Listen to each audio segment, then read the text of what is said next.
आवाज़ मेरी सबको क्लियर आ रही? Yes sir. Okay okay, sorry for interrupt, actually system बंद हो गया था मेरा। आ रही है आवाज। Okay okay fine.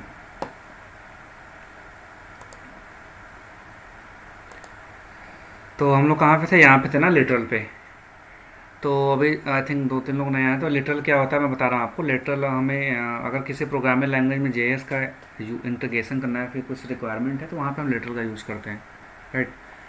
तो हम कंकाटिनेशन बता रहे थे। तो कंकाटिनेशन में आई थिंक आप सबने कुछ लोगों ने आउटपुट बताया कि इसका क्या आउटपुट आएगा। वेलकम गेट टुगेदर करके कुछ बता रहा था, राइट।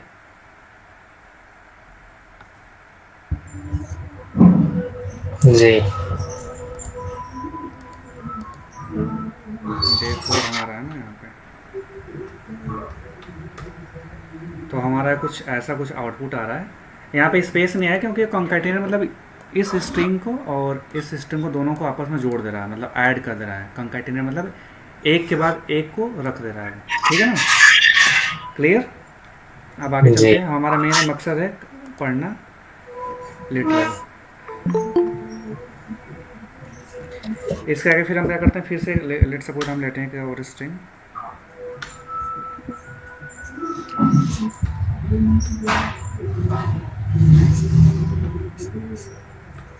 अब इसका आप लोग समझ गए हो कि इसका आउटपुट क्या आएगा। कोई मुझे बताएगा? बस सिंपल सही आ गया। तो तीन स्ट्रिंग को, हमारे पास तीन स्ट्रिंग थी। पहली स्ट्रिंग हमारी ये है, और ये हमारी एक्चुअल स्ट्रिंग है जिसको हमने वेरिएबल में स्टोर किया हुआ है। एंड ये हमारी लास्ट स्ट्रिंग है। तीनों कर रहा है कंकाटिनेट। अब मेन बात क्या आती है, ध्यान से देखना है यहाँ पे। अभी हम टेम्पलेट लेटर का यूज करेंगे। तो टेम्पलेट लेटर को अगर मान लो पीएचपी यूज़ कर रहे हो या फिर कोई और लैंग्वेज यूज़ कर रहे हो, तो अगर आपको वेरिएबल पीएचपी का या फिर किसी और प्रोग्रामिंग लैंग्वेज का पास करना है जेएस में, तो वहाँ पे टेम्पलेट लेटर का यूज़ होता है। ठीक है ना? अब आई थिंक क्लियर हो गया होगा सबको ये वाला पार्ट की यूज क्या है। अभी मैं दिखा रहा हूँ आपको। जैसे हम सेम कहाँ चला गया ये, क्या है?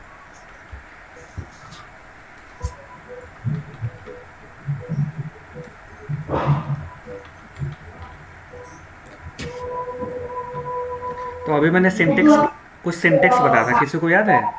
पिछले 5 मिनट पहले, कि टेम्पलेट लिटरल में क्या सिंटेक्स ला के हम लिखते हैं।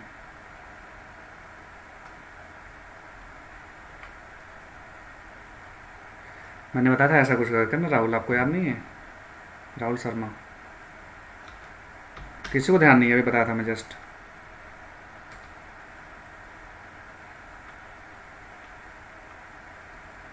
हेलो?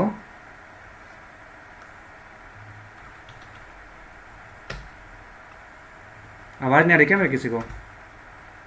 आ रही है सर। सर हाँ आ तो रही है। हाँ तो मैं क्या बताया था कि आपको अगर टेम्पलेट लिटरल में हमें वेरिएबल, मान लो अगर कोई पीएचपी कोड यूज़ कर रहे हो या फिर कोई और लैंग्वेज यूज़ कर रहे हो, तो आपको वेरिएबल को यूज़ करना है यहाँ पे। ये सर डॉलर साइन। हाँ, तो डॉलर साइन जैसे हम वहाँ पास करते हैं, तो सेम मान लो हमारे पास ये वेरिएबल है। अगर हम इस वेरिएबल को यहाँ पे नोट डाउन कर लेंगे, एंड फिर से इसको हम रन करके देखते हैं क्या आता है। क्लियर? सर फिर से बता दो। देखो, अभी हमने कॉन्काटिनेट करके देखा स्ट्रिंग को, प्योर कॉन्काटिनेशन करके प्लस यूज किया हमने। हम पढ़ रहे हैं टेम्पलेट लिटरल। तो टेम्पलेट लिटरल में मैंने आपको ये डॉलर साइन लगा के यूज करना सिखाया है, कि हम किसी भी वेरिएबल को डॉलर साइन लगा के कर्ली ब्रेसेस के अंदर में जो भी वेरिएबल का पास कर देंगे, तो आज एक कंकाटिनेट काम करता है। क्लियर हुआ? क्योंकि अगर आप मान लो पीएचपी यूज़ कर रहे हो फिर आप ये और भी लैंग्वेज यूज़ कर रहे हो, तो वहाँ पे ये वाला काम रूल काम नहीं करता है। ठीक है ना? सर वहाँ पे तो कर्ली ब्रेसेस है ना। हाँ। तो यहाँ पे डॉलर है प्लस आपका कर्ली ब्रेसेस है। आई थिंक यहाँ पे कुछ एरर आ रही है, देखते हैं रन करके। एरर आएगा तो वहाँ फिक्स कर लेंगे हम लोग। क्लियर? तो इसको मैं कमेंट आउट करता हूँ यहाँ पे। ओके। तो हमारा देखो एज इट इज़ प्रिंट हो रहा है, क्योंकि यहाँ पे हमारा वैल्यू नहीं पास हो रहा है। तो एक चीज़ का ध्यान देना हमेशा यहाँ पे, ये हमारा यहाँ पे सिंगल कोट नहीं होता है, यहाँ पे बैक ट्रैक टेक एक सिंबल होता है। किसी को पता है बैक ट्रैक टेक क्या होता है? Anyone know? देखो बैक ट्रैक ट्रैक क्या होता है, अगर टैब बटन के ऊपर देखोगे तो एक सिंबल होता है, उसको बैक ट्रैक बोलते हैं, ऐसे होता है। ठीक है ना? अब देखो, जैसे मैंने बैक ट्रैक ट्रैक लगाया तो डॉलर नेम वाला अपने आप वेरिएबल फॉर्मेट, मतलब एक करेक्ट फॉर्मेट में दिख रहा है। इसके पहले हमारा एक सेम कलर में दिख रहा था, उसका मतलब था कि हमारी स्ट्रिंग है। अगर आप सिंगल कोड यूज करोगे फिर डबल कोड यूज करोगे, तो उसका मतलब तो स्ट्रिंग ही होगा ना। लेकिन तो उसको आप डिफ्रेंशिएट करने के लिए आपको बैक ट्रैक यूज़ करना पड़ेगा। बैक ट्रैक क्या होता है मैं बताता हूँ आपको। आई थिंक आप सब समझ गए होंगे बैक ट्रैक क्या होता है, कि बताऊँ मैं? देखो, बैक ट्रैक ये होता है, कीबोर्ड में अगर आप जाओगे टैब बटन जो होती है, इसके ऊपर एक बटन और होती है, इसमें टिंडल होता है और एक सिंबल और होता है, इसके बाद फिर वन होता है और एक्सक्लेमेशन ऐसा होता है। तो ये जो बटन होती है ये वाला सिंबल, इसको बोलते हैं बैक ट्रैक। ये ऐसे कुछ होता है छोटा सा। क्लियर हुआ? तो यहाँ पे बैक ट्रैक का यूज करना है। अब इसको हम लोग रन करते हैं सेव करके, मतलब सेम पेज को हम लोग रिफ्रेश करते हैं। बस देखो, सेम पेज को मैं रिफ्रेश किया तो हमारा वही वाला वेरिएबल यहाँ पास हो गया। तो टेम्पलेट एडिटर का सिंपल सा यही फंडा है, यही रूल है कि अगर आप मान लो आप PHP डेवलपर बन गए या फिर Node.js डेवलपर बन गए, तो वहाँ पे आपको वेरिएबल रिक्वायरमेंट पड़ती है कि पास करना पड़ता है।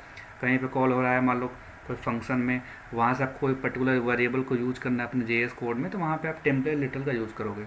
सबको क्लियर हुआ ये चीज़? और टेम्पलेट लिटल का यूज़ करने के लिए हम कैसे सिंटेक्स क्या हमारे पास होता है, हमारे पास ये सिंटेक्स होता है, इसके अंदर हम वैल्यू को पास करते हैं। यहाँ पे वेरिएबल नेम होगा। क्लियर हो सबको?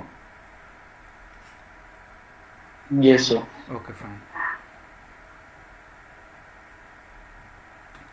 और कुछ मैं आप सबको थोड़ा सा बताता हूँ, इसको ध्यान देना, इसी का पार्ट है, मतलब इसको आपको पता होना चाहिए। इसको मैं अभी कमेंट आउट करता हूँ सब, ये सारा कोड मिलेगा आप सबको।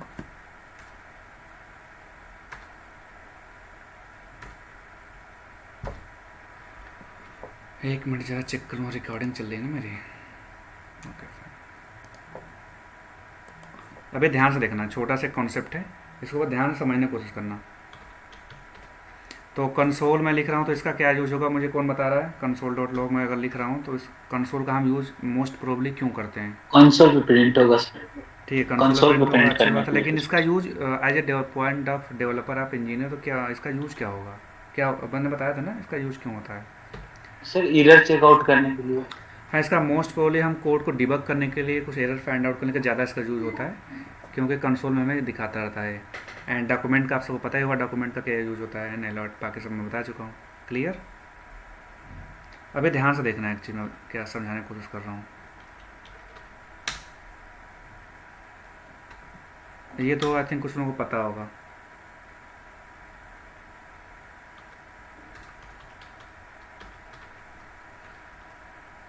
अगर मैं इसको रन करता हूँ तो इसका आउटपुट क्या आना चाहिए, देख लेते हैं। आप देख के ज़्यादा समझोगे अच्छे से। मैंने कंसोल लिखा है, चलो मैं कंसोल कर दिया, क्योंकि कंसोल में हमारे यहाँ पे आउटपुट शो होगा। यहाँ पे सिंपली मैं इसको पेज करता हूँ रिफ्रेश। अब देखो नेक्स्ट ध्यान लाइन से, ध्यान से देखना। तो हेलो लर्नर्स प्रिंट हो गया, समझे? हेलो लर्नर्स प्रिंट हुआ, लेकिन एक चीज़ है कि लर्नर्स के बाद एक छोटा सा स्पेस ले रहा है वो, मतलब कि अगर आप ध्यान से यहाँ पे देखोगे तो लर्नर्स के बाद यहाँ पे ये एक स्पेस लिया ना, ये दिख रहा है ये? तो जो स्लैश लाइन जो होती है ना, ये अब जहाँ पे स्लैश है जहाँ पे भी लगा दोगे वहीं से ब्रेक कर देता है, वहाँ से ब्रेक करके पूरे पर्टिकुलर स्ट्रिंग को ले लेता है वो। तो इस नल को भी आज स्ट्रिंग ही कैलकुलेट कर रहा हूँ, इसलिए उसमें कंकैटिनेट कर रहा है। मैंने बताया था कि नल स्ट्रिंग होती है आप सबको। अगर मैं इसको पीछे ला करता हूँ सिंपली, तो यहाँ पे आपको नेक्स्ट लाइन के लिए स्लैश एन होता है ना? क्या चीज़? अब देखो, स्लैश एन। हाँ स्लैश एन, वही स्लैश एन ही लगाया हूँ मैं। तो स्लैश एन लगा के मैं आपको कुछ डिफरेंस दिखाया हूँ, कौन कौन उस डिफरेंस को एक नोटिस किया? मैं भी डिफरेंस बता रहा था स्लैश एन लगा के अभी। में स्लैश एन इंक्लूड करता है स्पेस को भी। हाँ, स्पेस को भी इंक्लूड करता है। ये छोटे छोटे पॉइंट आप सबको मतलब बहुत ही हेल्प होगी, अगर आपको अगर ध्यान रहता है तो, अगर डेवलपमेंट करते कोड को तो उस टाइम बहुत ही हेल्पफुल होता है ये चीज़, राइट? नहीं तो लोग डीबग ही नहीं कर पाते कि यहाँ पे गैप क्यों आ रहा है, और एक स्ट्रिंग की वजह से कुछ आप मतलब कोई स्ट्रिंग कंपेरिजन कर रहे हो, कोई ईमेल पास कुछ भी कंपेयर कर, तो वहाँ पे प्रॉब्लम आती है फिर, ठीक है ना? तो उसको भी करता है कैलकुलेट ये। अब हम एक और आते हैं आगे।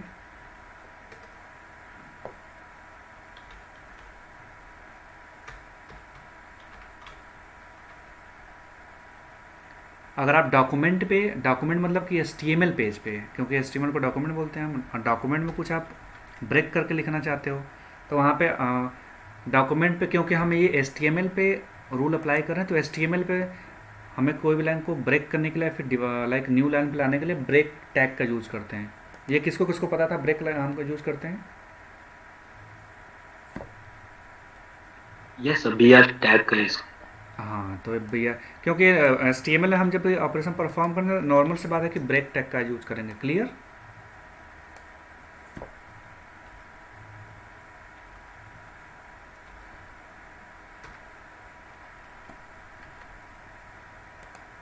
बस सिंपल समझ आइए आगे इधर और ये आगे उधर।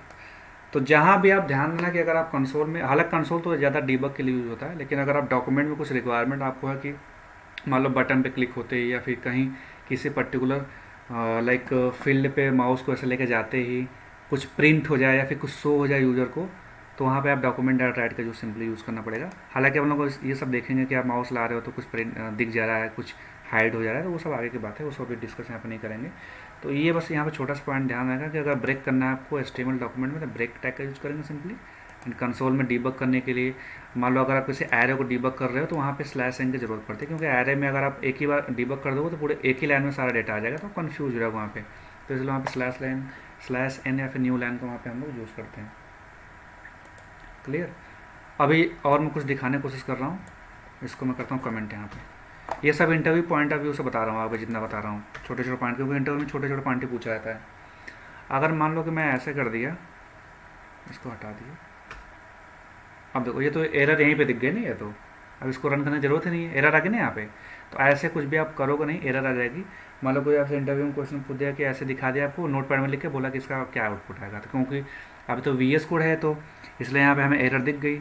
अब रन भी करेंगे तो एरर सेम, मतलब एरर कुछ को दिखाएगा ही अगर हम रन करते हैं इसको। तो देखो अनकॉट इनवैलिड अनअफेक्टेड टोकन, तो एरर तो यहाँ पे दिख गई। लेकिन आपको अगर मान लो इंटरव्यू में पूछ दिया, मान लो उसका दिमाग कर दिया कि पूछ दिया आपसे ऐसे करके दिखा दिया, और लोग पूछते भी हैं, बोलते हैं स्क्रीन शेयर करो अपनी, ये लिखो इसका